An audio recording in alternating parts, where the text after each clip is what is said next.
नमस्कार दोस्तों। तो जिस टॉपिक पे आज हम चर्चा करने वाले हैं वो ये है कि हाँ जी हाउसकीपिंग बिजनेस होता क्या है और आप इससे कैसे कमा सकते हैं। अगर आपके दिमाग में ये है कि हाँ जी कोई नया बिजनेस शुरू किया जाए और वो हाउसकीपिंग बिजनेस है जिसे आप शुरू करना चाहते हैं तो ये वीडियो सिर्फ आपके लिए। तो दोस्तों वीडियो को शुरू से लेकर एंड तक जरूर देखिएगा और लाइक और सब्सक्राइब जरूर कर दीजिएगा और बेल बटन जरूर दबाइएगा। तो हम इस पूरे वीडियो में जो चर्चा करने वाले हैं वो हाउसकीपिंग बिजनेस के बारे में चर्चा करने वाले हैं और इसके पूरे चर्चा के दौरान हमारे साथ है रचित जी। रचित जी मैं आपका स्वागत करता हूँ। रचित जी एक सब्जेक्ट मैटर एक्सपर्ट हैं और बहुत ही अच्छा ज्ञान रखते हैं हाउसकीपिंग बिजनेस को लेके। तो रचित जी थोड़ा सा बताएंगे हाँ जी हाउसकीपिंग बिजनेस होता क्या है और किस तरीके से शुरू किया जा सकता है और कौन कौन इसको शुरू कर सकता है।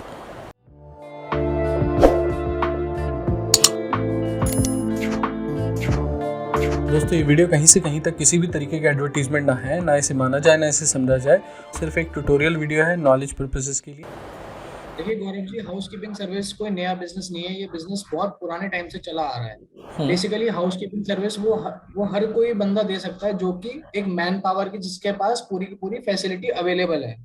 अगर मैन पावर की आपके पास फैसिलिटी है तो आप हाउसकीपिंग की सर्विसेज अलग अलग तरीके से दे सकते हैं। सबसे पहले मैं हाउसकीपिंग सर्विसेज को दो पार्ट्स में डिवाइड करूंगा। एक इंस्टीट्यूशनल हाउसकीपिंग सर्विसेज, दूसरी domestic housekeeping services. Domestic housekeeping services में जैसे कि मेड्स हो गई, कुक्स हो गए, इस तरीके की सर्विसेज दी जाती हैं। सिक्योरिटी गार्ड हो गए फ्लैट्स सोसाइटीज के अंदर, एक तरीके डोमेस्टिक हो जाती हैं जिसमें कि जो रेजिडेंशियल सोसाइटीज हैं उसके अंदर आप एक हाउसकीपिंग सर्विस फैसिलिटीज दे रही है।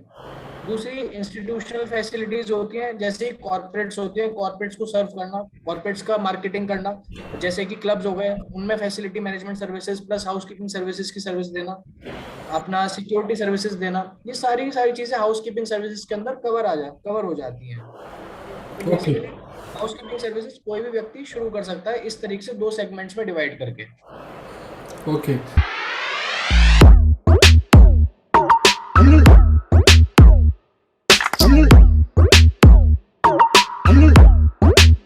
थोड़ा सा मुझे रचित जी ये भी बताएं कि इसको कौन कौन बंदा शुरू कर सकता है। कोई स्पेसिफिक रिक्वायरमेंट्स है या मतलब कोई भी बंदा इसको शुरू कर सकता है। इसको कोई भी व्यक्ति शुरू कर सकता है। देखिए सारा का सारा जितना भी इसमें हाउसकीपिंग सर्विसेज का मार्केटिंग प्लान होना चाहिए आपके पास अच्छा। अगर आपके पास मार्केटिंग प्लान है तो ये ह्यूमन रिसोर्स का वर्क है। जितनी आपके पास अच्छी मार्केटिंग होगी उतना ज्यादा आपका बिजनेस ग्रो करेगा और एक्सपैंड करेगा। थोड़ा सा मुझे ये भी बताइए कि हाँ जी कौन कौन इस बिजनेस को शुरू कर सकते हैं। ये तो खैर आपने बता दिया, बट इस बिजनेस को शुरू कैसे किया जाए। How can we start this business. Basically इसमें सिंपली आप एक रजिस्ट्रेशन करा सकते हैं अपना प्राइवेट लिमिटेड कंपनी या one person company, sole proprietorship, इन सब में किसी का भी आप रजिस्ट्रेशन लेकर आप इस बिजनेस को शुरू कर सकते हैं। कोई भी स्पेसिफिक लाइसेंस गवर्नमेंट ने हाउसकीपिंग सर्विसेज के लिए नहीं बता रखा है। हाउसकीपिंग सर्विसेज के लिए सिंपल आपके पास एक प्राइवेट लिमिटेड कंपनी का रजिस्ट्रेशन हो जाएगा, उसके नाम से pan card, tan card, GST number, ESI PF number बहुत ज्यादा इंपॉर्टेंट है इसके अंदर, क्योंकि इसके अंदर आपके साथ बहुत सारे लोग इन्वॉल्व होंगे। जहां से 20 मेंबर्स की लिमिट ऊपर हो जाती है वहां पे ईएसआई और पीएफ के लॉज लग जाते हैं। तो बेसिकली ईएसआई और पीएफ का आपके पास प्रॉपर रजिस्ट्रेशन होना चाहिए, प्लस आपकी कंपनी रजिस्टर होनी चाहिए मिनिस्ट्री ऑफ कॉर्पोरेट अफेयर्स में। उसके बाद आप अपना बिजनेस को शुरू कर सकते हैं। यही इसमें डॉक्यूमेंटेशन और लाइसेंसिंग रहती है।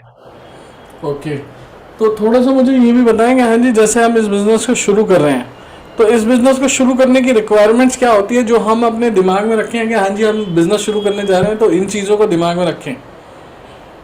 देखिए सबसे पहले आप दिमाग में ये रखिए कि आप हाउसकीपिंग में किस सेगमेंट में सबसे ज्यादा फोकस करने वाले हैं। कोई भी बिजनेस आप स्टार्ट करते हैं आज की तारीख में तो सबसे पहले आपको अपना प्लानिंग का पार्ट पता होना चाहिए, प्लानिंग के बाद उसका एग्जीक्यूशन पता होना चाहिए, उसके बाद उसकी डायरेक्शन किस जगह पर आपको जाना है वो आपको पता होना चाहिए।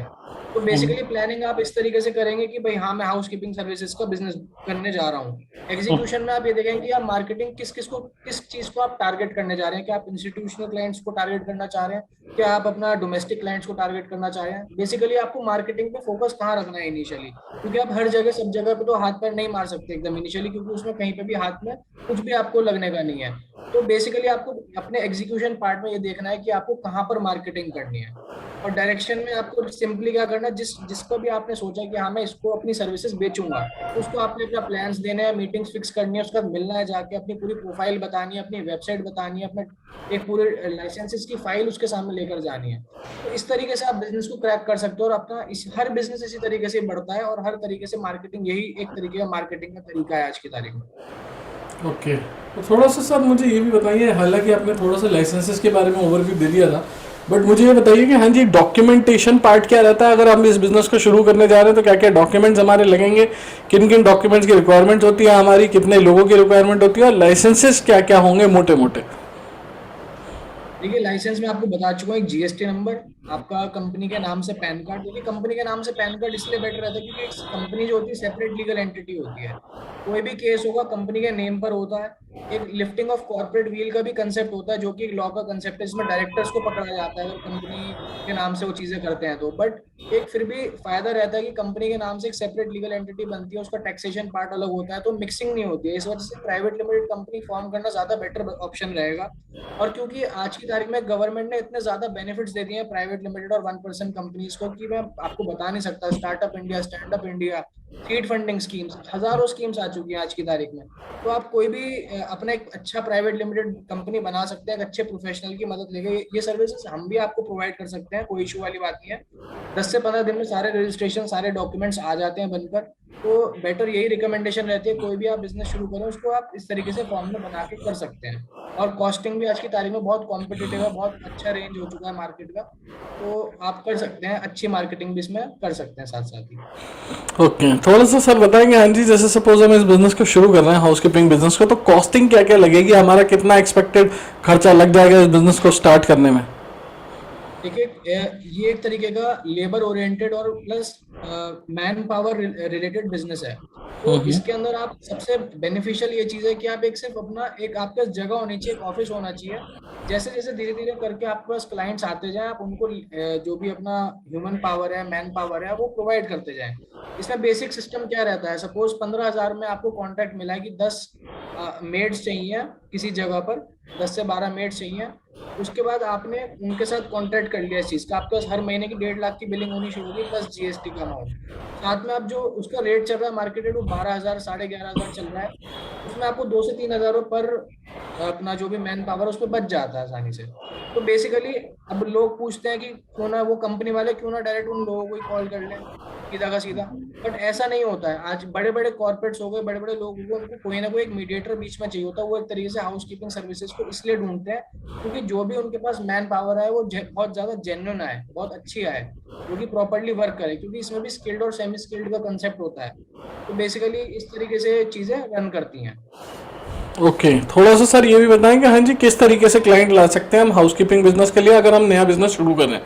क्योंकि अगर हमको यही नहीं पता होगा कि हाँ जी क्लाइंट कहाँ से आएंगे, कैसे लाने हैं, किस तरीके से लाना है, क्या क्या प्रक्रिया हमें यूज़ करनी है, क्या क्या सारे रिसोर्सेज हमारे पास कम से कम में, क्या किस तरीके से ज़्यादा क्लाइंट ला सकते हैं, वो ज़्यादा ज़रूरी है। क्योंकि अगर वो नहीं होगा तो बिजनेस शुरू ही नहीं हो पाएगा। और बिजनेस शुरू करने के लिए ये वाला क्वेश्चन तो बहुत बार आता है दिमाग में किसी भी आम आदमी के इंसान में। देखिए, बेसिकली मार्केटिंग के लिए आपको फील्ड में उतरना जरूरी है आज की तारीख में। देखिए, कंपटीशन इतना बढ़ चुका है कि अगर आप किसी को भी एक दिन के लिए भी छोड़ते हैं, वो दूसरा व्यक्ति आपका क्लाइंट ले जाता है।